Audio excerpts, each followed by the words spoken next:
Iran और तालिबान के बीच में पानी को लेकर एक तकरार हुई, बॉर्डर पर फायरिंग होती है दोनों देशों के सैनिकों के बीच में, और इसमें 3 ईरान के सैनिक मारे गए हैं। लेकिन ये क्लैश क्यों हुआ है? आखिर इन दोनों कंट्रीज के बीच में कौन सी वो कॉमन रिवर्स हैं, कैसी ज्योग्राफी है उस रिवर की, और ये क्लैश का जन्म आखिर कहां से होता है, कौन से रिवर एग्रीमेंट्स हैं, इनको हम समझेंगे। और ओवरऑल सेंट्रल एशिया के अंदर पानी के क्राइसिस कहां कहां पर चल रहे हैं उनके बारे में भी हम ब्रीफली आइडिया लेंगे। तो ये घटना है 27 और 28 मई 2023 की, जब ईरान के बॉर्डर गार्ड्स और अफगानिस्तान में जो तालिबान की सरकार है उसके बॉर्डर गार्ड्स के बीच में लड़ाई हो जाती है, फायरिंग शुरू हो जाती है। बहुत ज्यादा डिटेल्स इस क्लैश की अभी तक बाहर आई नहीं है बिकॉज उस एरिया के अंदर मीडिया अलाउड नहीं है, लेकिन जो ईरान की तरफ से खबरें आ रही है उसमें हमें यही पता चल रहा है कि ईरान के 3 सैनिक यहां पर मारे गए हैं। जिस नदी के पानी को लेकर विवाद हुआ था उसका नाम है हेलमंड। अब हेलमंड नदी कहां से निकलती है, कहां जाती है, ये हम जानेंगे, लेकिन उससे पहले पाथफाइंडर चैनल को सब्सक्राइब जरूर कीजिए और आप हमारे टेलीग्राम चैनल से भी जुड़ सकते हैं जहां मेरे लेक्चर की अपडेट्स आपको प्राप्त हो जाएंगी, पीडीएफ्स आपको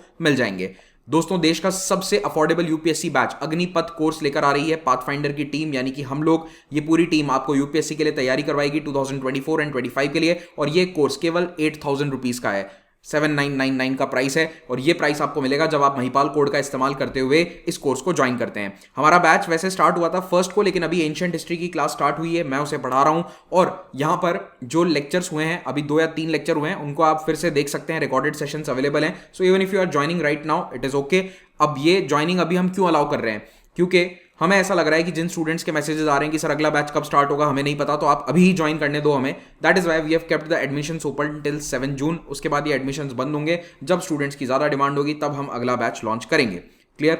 तो ये हमारा बैच का डिटेल्स है, 900+ आवर्स ऑफ लाइव क्लासेस, इसमें प्रीलिम्स मेंस इंटरव्यू सबकी तैयारी आपको कराई जाएगी, टेस्ट सीरीज भी शामिल है, मेंस और प्रीलिम्स दोनों की। कई जगह आप जाएंगे टेस्ट सीरीज के लिए आपसे 28-30 हज़ार रुपए ले लेते हैं प्रीलिम्स में, यहां पर आपको 40 प्रीलिम्स टेस्ट, 10 मेंस टेस्ट भी मिलेंगे और इंटरव्यू गाइडेंस प्रोग्राम भी पूरा मिलेगा।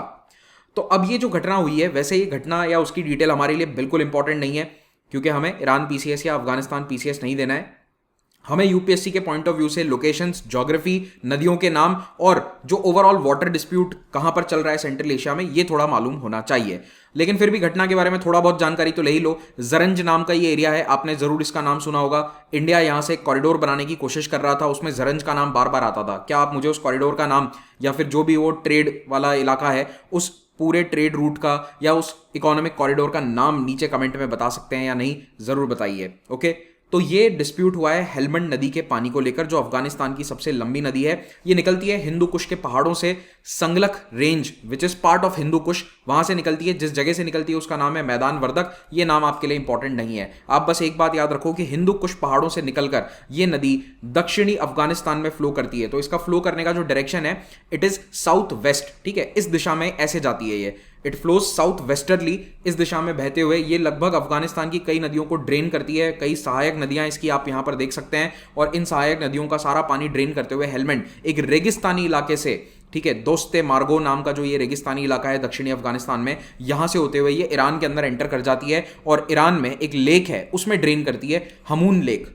तो हमून लेक में ये नदी ड्रेन करती है, तो ये समुद्र में जाकर नहीं मिलती, सबसे इंपॉर्टेंट बात ये है। और इसकी कुछ ट्रिब्यूटरीज हैं जिनके नाम याद रख लो। तो एक है गजनी नदी, ठीक है, फिर है तरनाक, उसके बाद यहां पर अर्गनदाब, ठीक है, अर्गनदाब या अर्गनदाब इसको बोला जाता है, ये भी बहुत इंपॉर्टेंट ट्रिब्यूटरी है।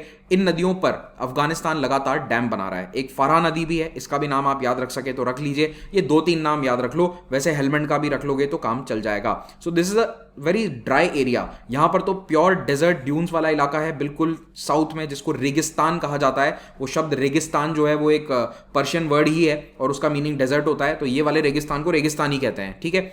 तो हेलमंड नदी अफगानिस्तान के बड़े एरिया को ड्रेन करती है, हिंदू कुश की पहाड़ियों से निकलती है, समवेयर नियर काबुल एक जगह है मैदान वर्दक, वहां से निकलते हुए साउथ अफगानिस्तान से होते हुए कहां जा रही है? ईरान में, और हमून लेक में यहां पर ड्रेन कर रही है।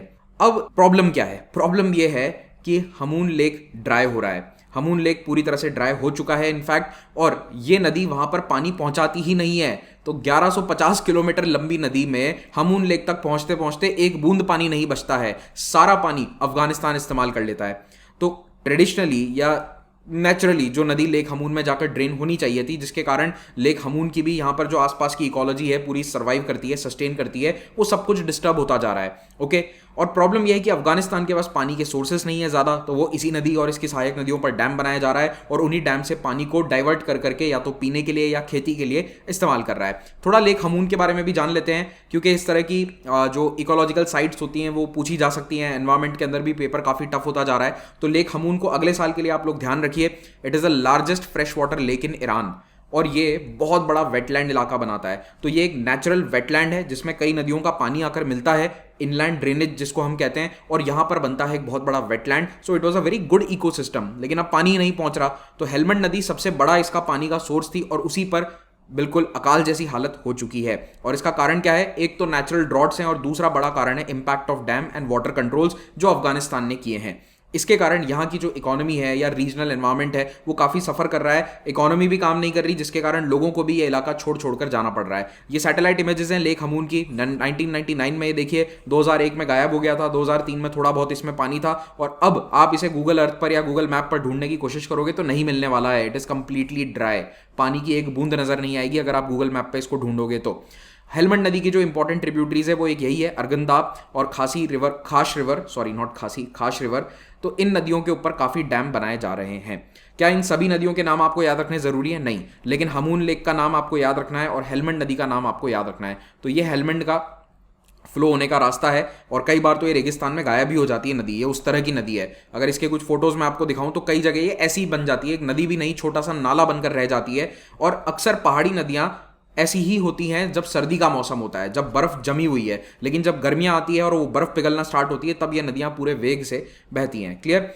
अब प्रॉब्लम यह है कि इन नदियों पर जहां ऑलरेडी पानी की किल्लत है वहां पर अफगानिस्तान बड़े बड़े डैम बना रहा है। अफगानिस्तान क्या, दुनिया के कई देश बना रहे हैं, बट ये अफगानिस्तान और ईरान की लोकल प्रॉब्लम है कि यहां पर इस तरह के डैम बनाए जा रहे हैं जिसके कारण पानी का फ्लो रुक रहा है। तो ये प्रॉब्लम तो बड़ी पुरानी है, 1973 में ही इन दोनों देशों ने मिलकर इस प्रॉब्लम को सॉल्व करने के लिए एक संधि कर ली थी। Helmand river treaty was signed in 73, लेकिन उसके बाद अफगानिस्तान के अंदर कई तख्ता पलट हो गए, कई सरकारें बदल गई, कम्युनिस्ट शासन आ गया, आतंकवाद का शासन आ गया, तालिबान का शासन आ गया, बहुत सारे शासन आ चुके हैं। तो इसीलिए इस ट्रीटी को ना तो किसी ने रेटिफाई किया, रेटिफिकेशन का मतलब है कि आप अपनी पार्लियामेंट में जाकर उसे साइन करवाते हैं and you make it official, ना तो ये रेटिफाई हुई और ना ही इंप्लीमेंट हुई। लेकिन फिर भी एक बेसिक समझौता इन्होंने साइन कर लिया था, लेकिन यह समझौता कभी लागू नहीं हो पाया। क्लियर? अब उस समझौते के अनुसार भी अगर उसको भी आप बेस लाइन मान लो या फ्रेमवर्क मान लो, तो उसके अनुसार भी ईरान को केवल 4% पानी मिल रहा है। मान लो कि ईरान को मिलना चाहिए नदी का 40% पानी, तो उसको अभी कितना मिल रहा है? इस 40% का भी 4% केवल मिल रहा है। अब बाकी सारा ऐसा नहीं है कि अफगानिस्तान इस्तेमाल कर रहा है, अफगानिस्तान कह रहा है कि पानी बचता ही नहीं है नदी में, क्योंकि वो भी चालाक हैं, ट्रिब्यूटरीज पे डैम बना रहे हैं और ट्रिब्यूटरीज से पानी रोक रहे हैं। तो इस तरह से जो 4% ईरान को शेयर मिल रहा है उसके कारण सबसे ज्यादा नुकसान ईरान के उस प्रांत का हो रहा है जहां पर यह हमून लेक स्थित है। ठीक है, तो अभी अफगानिस्तान लगातार कह रहा है कि ईरान की एक्यूजिशन गलत है। वो कह रहा है कि क्लाइमेटिक फैक्टर्स के कारण या क्लाइमेट चेंज के कारण नदी सूख रही है, हम डैम नहीं बना रहे हैं, नॉर्मली रेनफॉल कम हो रहा है इसीलिए पानी की कमी आ रही है। जबकि अफगानिस्तान को खुद इरिगेशन के लिए पानी चाहिए होता है, इसीलिए वो लगातार इस नदी पर डैम, रिजर्वॉयर और इरिगेशन सिस्टम्स को बना रहा था। तालिबान के पहले जो वहां पर सरकार थी, जो अमेरिका के द्वारा समर्थित थी, उसने भी वहां पर बहुत सारे कंस्ट्रक्शन प्रोजेक्ट्स चलवाए थे। उन्हीं प्रोजेक्ट्स के तहत इस तरह के डैम्स बने थे। ये डैम्स कई सारे ट्रिब्यूटरी नदियों पर भी बने हुए हैं, तो जैसे कि कजकई डैम या अर्गंदाब डैम, ये ट्रिब्यूटरीज पर है हेलमंड के। अब अफगानिस्तान ये कहता है कि नदियों का उद्गम, उनके पहाड़ों का सारा सोर्स वो अफगानिस्तान में है, तो हमारा हक है इस नदी के सारे पानी पर। और ईरान के अंदर तो ये नदी बस कुछ किलोमीटर अंदर जाकर यहाँ पर लेक के अंदर, हमून लेक में मिल जाती है, तो ईरान को इसका बहुत ज़्यादा पानी मिलना भी नहीं चाहिए, ऐसा अफगानिस्तान का मानना है। ठीक है, और ऑलरेडी ये डैम्स बनने के कारण ये नदी कई बार ईरान तक पहुंचती ही नहीं है, ये रेगिस्तान में खत्म हो जाती है। It completely dries out in the desert. और कुछ ऐसा ही सिनेरियो दो डेवलप्ड कंट्रीज के बीच में भी होता है। Well, developed USA and middle income country है मेक्सिको, उन दोनों देशों के बीच में भी एक नदी है कोलोराडो नदी।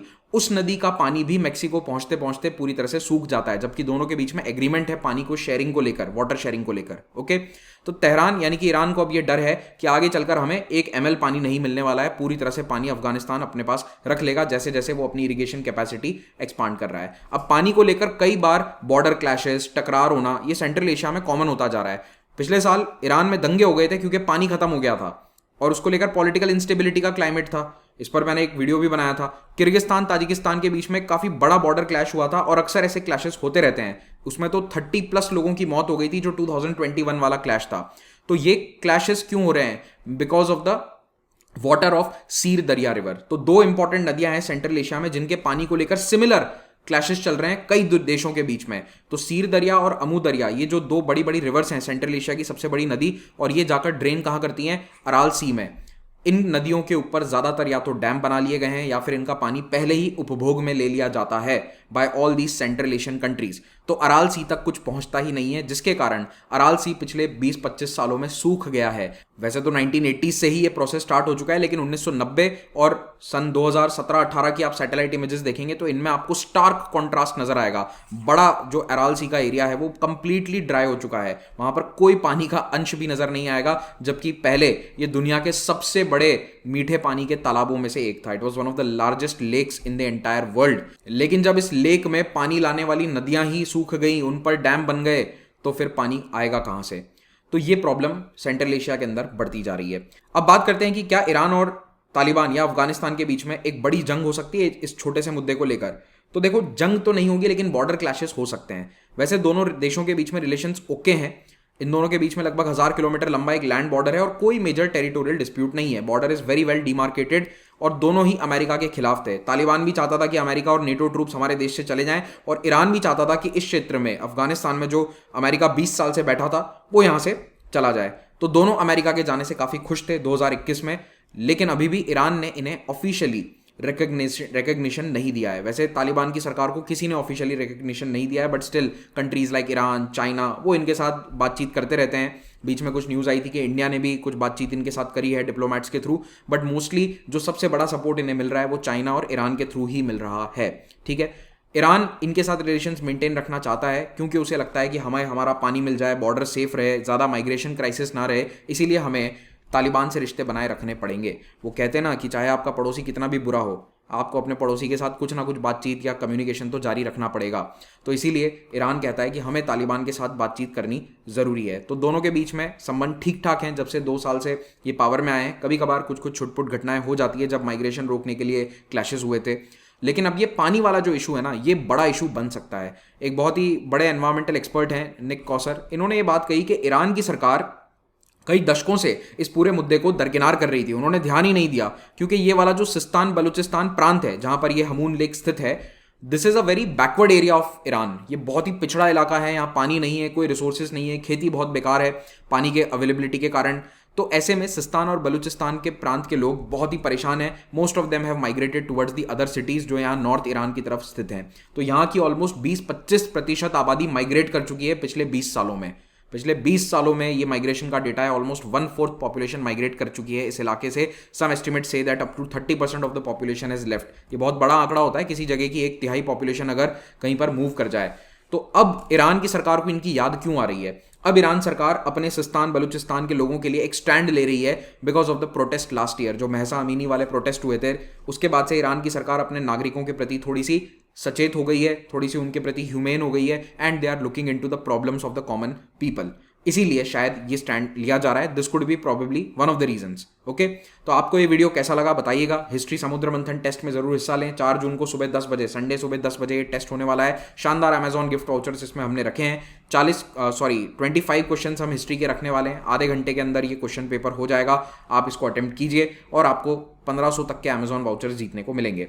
हमारा एनसीईआरटी बैच भी एक स्टार्ट हो रहा है from 15 June. You can join this NCERT batch as well. CSAT का बैच है, ये 2500 में अवेलेबल है। CSAT was very tough this year. If you want you can join this CSAT batch.